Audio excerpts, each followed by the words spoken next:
Muito obrigado pelo convite de Febrasgo.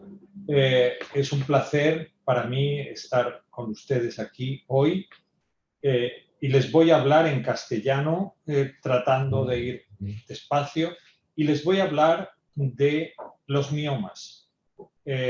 Específicamente les voy a hablar de la transición de la medicina anatómica a la medicina molecular, tratando de discriminar de lo que es un mioma de un miosarcoma. Creo que esto es de interés para la audiencia de los ginecólogos y hablar de estas implicaciones, espero que ustedes puedan aprender y les sirva para su propia práctica en el futuro. En primer lugar, quisiera establecer mis conflictos de interés. Soy el fundador y el Head of the Scientific Advisory Board de Genomics, una compañía que trabaja desde la investigación básica hasta la translación clínica, y eso es uno de los campos en los que estamos trabajando, además de tener otras obligaciones académicas y editoriales, como pueden ustedes ver aquí. Bien, yo creo que ustedes están muy familiares con lo que son los tumores miometriales. Sabemos que los tumores del miometrio, miomas en el gran sentido de la palabra, son muy frecuentes, realmente ocurren prácticamente en el 70% de todas las mujeres a lo largo de su vida, el 50% de las mujeres en edad reproductiva, por eso es tan importante que su tratamiento sea el adecuado. Sabemos que estos tumores, el contexto de los tumores se asocian a anomalías cromosómicas de las células que han hecho que se desarrollen de forma anormal, y el tumor se caracteriza pues, por dolor, alteraciones menstruales e infertilidad. Lo solemos tratar por cirugía y lo que hacemos es quitar el tumor, pero el tumor vuelve de nuevo a aparecer, como todos ustedes saben. Dentro de los tumores miometriales, sabemos que la inmensa mayoría, dependiendo de dónde se sitúen, pues conocemos que puede ser intramural, subseroso, submucoso, dependiendo de su tamaño nos orientan, pero básicamente al final los ginecólogos tenemos que asegurarnos de que se trata de un mioma benigno, producido por un crecimiento monoclonal de las células miometriales y que básicamente sabemos que pueden calcificarse o incluso pueden degenerar, pero son benignos, o bien se puede tratar de un sarcoma, de un miosarcoma, que son tumores malignos de muy mal pronóstico, y si operamos un tumor uterino pensando que es un mioma, pero realmente es un sarcoma, la paciente va a tener un gran problema de diseminación del tumor. Y sabemos que los miosarcomas ocurren en 1 de 350 miomas. Y el problema es que nosotros produciríamos la extensión de este tumor que además es de muy mal pronóstico y alta recurrencia. Este es básicamente el objetivo de mi presentación, para poder discernir el uno del otro y ver las implicaciones clínicas que esto tiene. Hasta ahora, el diagnóstico de los tumores miometriales lo basamos en la sintomatología y la imagen. Sabemos que para operar un tumor, un mioma, lo identificamos y a continuación lo operamos. Sabemos también que ninguno de estos, tanto sintomatología como imagen, son suficientemente seguros para saber que no se trata de un sarcoma y de un mioma. Habitualmente, cuando operamos un mioma, tratamos de hacer una miomectomía y lo hacemos por laparoscopia, y a continuación vamos a producir la morcelación de este tumor para poder sacarlo a través de la herida laparoscópica. Y como he dicho, si realmente este tumor no es el que queremos, pues podríamos tener un problema. Esto ya apareció en Estados Unidos. Estos pueden ver la portada esto es el New York Times, en el que esta doctora, Amy Reed, que además era doctora en Harvard, pues a los 40 y tantos años se operó de un mioma de esta manera. Desgraciadamente se trataba de un sarcoma y la paciente, la señora, murió a los 44 años. Desde entonces, desde hace ya 6 años, este es un problema que ha hecho que la FDA reporte más de 285 cánceres de útero que han sido extendidos después de la morcelación en más de 50.000 pacientes. Por lo tanto, se ha prohibido lo que sería la laparoscopia en los miomas, lo cual supone que hay que volver a la laparotomía con la morbilidad que resulta de la hospitalización y de la operación a abdomen abierto. En Europa la morcelación todavía se hace, pero hay que informar a la paciente de los riesgos que corre, tener cuidado de que se haga dentro de la bolsa intraoperatoria, dentro del abdomen, pero de todas formas es una técnica insegura. Por lo tanto, como ginecólogos, existe una gran necesidad de poder disponer de un diagnóstico molecular objetivo que nos informe de que el tumor uterino, que es muy frecuente, realmente puede ser benigno y por lo tanto lo podemos operar tranquilamente mediante laparoscopia, o si hay sospecha de que sea maligno, entonces habría que hacer una cirugía abierta y tratarlo como un cáncer con extemporáneas y tomar las medidas que se necesitan y que son las habituales cuando operamos un cáncer en cualquier localización del aparato reproductivo. Y aquí viene lo que llamamos la medicina molecular.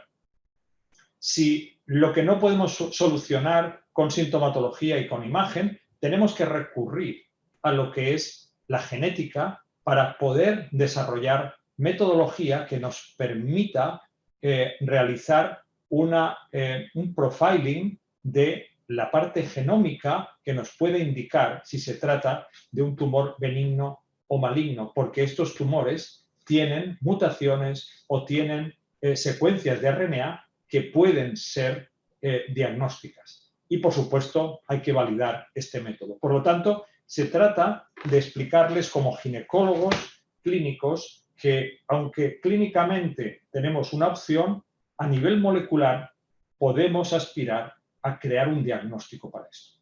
Y en este sentido, aquí les traigo nuestro trabajo que fue publicado en el 2019, en el que lo que pretendimos esto fue un primer estudio piloto, para estudiar la base científica del diagnóstico diferencial entre los tumores miometriales, tanto benignos como malignos.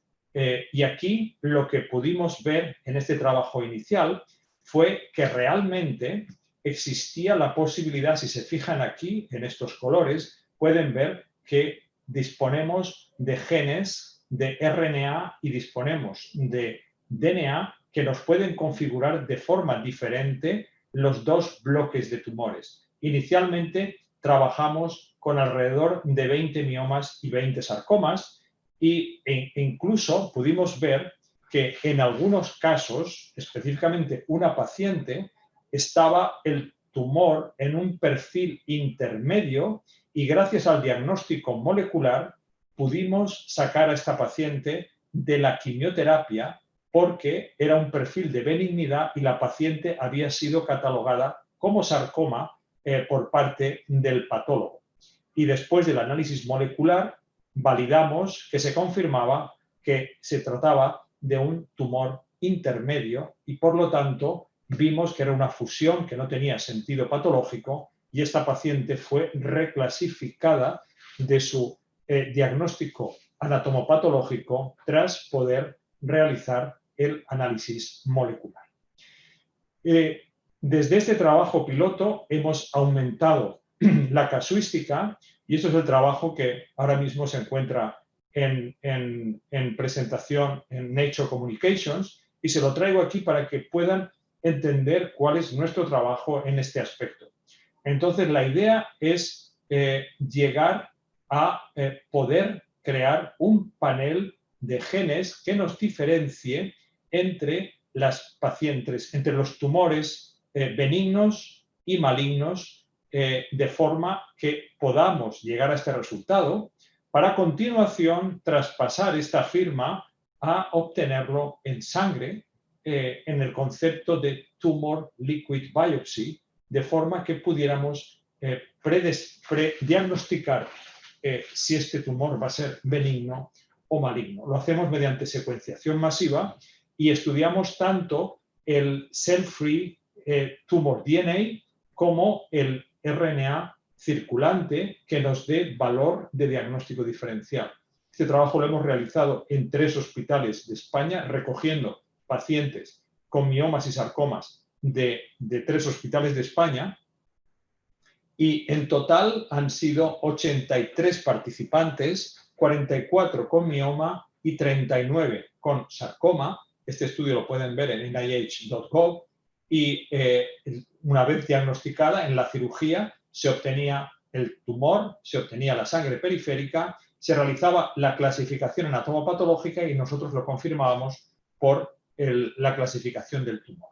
El periodo de realización de este estudio fue de 2 años. Y aquí lo que analizamos fue todos estos parámetros. Sé que es un poco complicado para los clínicos, pero básicamente realizamos la extracción de DNA y RNA, la secuenciación para poder ver a nivel de DNA, a nivel de RNA y a continuación poder ir adelante con los parámetros que nos permitan realizar la interpretación de lo que sería el diagnóstico diferencial de ambos dos. Y esto lo hacíamos desde el tumor que se encontraba en parafina, cortábamos una sección y con esto extraíamos los ácidos nucleicos y podríamos realizar este estudio. Por lo tanto, se ha hecho desde fragmentos en parafina. Y lo que hemos estudiado han sido secuenciación completa del RNA y secuenciación del DNA a nivel de single nucleotide variants, copy number y a continuación incluso ver el clinical outcome de estos tumores. Entonces, aquí tienen unos resultados previos que hemos tenido para poder, en principio, diagnosticar si había alguna diferencia en lo que se llama batch effect. Es decir, si el análisis se hace distinto, podemos ver diferencias como artefactos y la respuesta es que no. Una visualización inicial podemos ver que mediante el estudio transcriptómico podíamos ver, mediante el RNA, podíamos distinguir si este tumor es benigno o maligno. Y además habían unos genes, esto es lo que se llama el volcano plot, en que se pueden ver los genes diferencialmente expresados. Cuanto más lejos se encuentran, más diferencialmente expresados están. Estos serían los ideales porque son los más diferentes. Y vimos que había 489 genes y estos resultados están basados en 34 sarcomas y 44 miomas. Además, esto lo validamos con PCR, donde pudimos ver que los genes que elegíamos se comportaban de forma distinta en miomas y en sarcomas. Y esto es simplemente para demostrar que esto era consistente con las 2 técnicas realizadas. Con todo ello, creamos lo que se llaman mapas de calor, heat map, en que, como pueden ver, son capaces de diagnosticar la existencia de los 2 tipos de tumores, benigno y maligno, por un perfil de genes específicos, y existía lo que es un perfil intermedio que de alguna forma recoge los tumores, los miomas, que son indeterminados y que suponen un conflicto a la hora de ser diagnosticados por anatomía patológica. Vimos cómo habían unos genes que eran comunes entre ellos y otros que podían ser diferenciales. Por lo tanto, el estudio de RNA nos discriminaba perfectamente entre los tumores miometriales. Luego fuimos a las fusiones. Las fusiones dentro del RNA también vimos que habían los cromosomas más afectados, son los que tienen ustedes aquí, el 3, 11, 13, y esto veíamos que eran los más afectados cuando teníamos la diferencia entre miomas y sarcomas, y de hecho llegamos a diagnosticar una fusión nueva de este gen ATRX que está relacionado con la proliferación celular. Y esto también nos ayudó a ver cuáles son los genes y regiones más afectados en estas fusiones cuando se trata de un tumor benigno o un tumor maligno. A continuación, investigamos la secuenciación del DNA mediante SNVs y aquí vimos que los SNVs no nos permitían diferenciar miomas de sarcomas. Eran muy similares. Estas son estas diferencias no las podíamos asociar a esto. Sin embargo, cuando nos fuimos a ver las firmas transcriptómicas existentes, vimos que había una firma que es compatible con la firma del cáncer de hígado, que nunca antes la habíamos visto aquí. Pero de cualquier forma, esto no tendría valor diagnóstico. A continuación fuimos a las copy number variants, es decir, las repeticiones de secuencias de genética dentro de los cromosomas, y aquí vimos que, como pueden ver, es muy diferente las copy number variants en los dos tipos de tumores. E incluso lo interesante es que cuando estudiamos las pacientes con sarcoma y vimos, esto es su pronóstico de vida en términos generales, aquella que tenían 3 copy number variants que consideramos aberrantes, realmente su pronóstico de vida se cerraba a 1 año, menos de 1 año. Estos son aproximadamente, si tenemos en cuenta que el pronóstico de vida de normal sin tener estos resultados de copy number variants era mucho mayor. Y lo mismo cuando cuando tratamos de ver early stage, cuando veíamos esto en los estadios precoces del mioma, igualmente el pronóstico de este sarcoma era muy malo. Por lo tanto, las copy number variants nos sirven no solamente para diferenciar, sino también para realizar un pronóstico en lo que va a suponer la supervivencia de estas pacientes en términos del clinical outcome. Por lo tanto, en resumen, lo que yo les quería traer aquí es una reflexión básica de cómo en ginecología podemos pasar de solamente operar a también poder diagnosticar si lo que operamos es benigno o maligno para evitar los problemas que podemos tener con la paciente. Por lo tanto, nuestros datos genómicos y transcriptómicos lo que nos revelan es que realmente los sarcomas es un tumor complejo que los podemos diferenciar hoy en día y por lo tanto podemos crear un modelo que sea capaz de clasificar miomas de sarcomas de esta forma con los datos transcriptómicos y que estamos validándolos ahora en una gran corte de pacientes de forma prospectiva. Y el mensaje que les quería dar aquí como ginecólogos es que es muy importante su labor a la hora de determinar esto en términos del potencial reproductivo de la paciente. Si la paciente va a querer embarazada, va a querer quedar embarazada, siempre vamos a atender a una miomectomía, pero piensen que 1 en 350 va a ser un sarcoma y que, por lo tanto, no sé cuál será la regulación en Brasil, pero la laparoscopia en estas pacientes pues puede tener problemas si no tenemos un sistema que nos detecte que es benigno. Y por lo tanto, estos son datos para que ustedes puedan tenerlo en consideración con el fin de tratar adecuadamente a la paciente antes de mandarla al reproductólogo, si es que lo que desea es esto, o si realmente se trata de una miomectomía por razones ginecológicas. Por lo tanto, es importante que ustedes tengan esta información. Esto es una investigación en desarrollo, pero era para, de alguna forma, ilustrarles lo que la ciencia puede hacer por la clínica en ginecología. Y sin más, tan solo agradecer que esto es el trabajo del grupo de Aymara Mas, el grupo formado por biólogos y bioinformáticos, así como todos los clínicos que nos apoyan desde la FE y otros hospitales para la recolección de estas muestras para poder realizar los resultados que les acabo de enseñar. Y así como dar las gracias a nuestro equipo de Genomics en todo el mundo, especialmente a nuestro equipo en Brasil, liderado por Marcia Riboldi, y que estamos a la disposición de todos ustedes. Muchas gracias por su atención.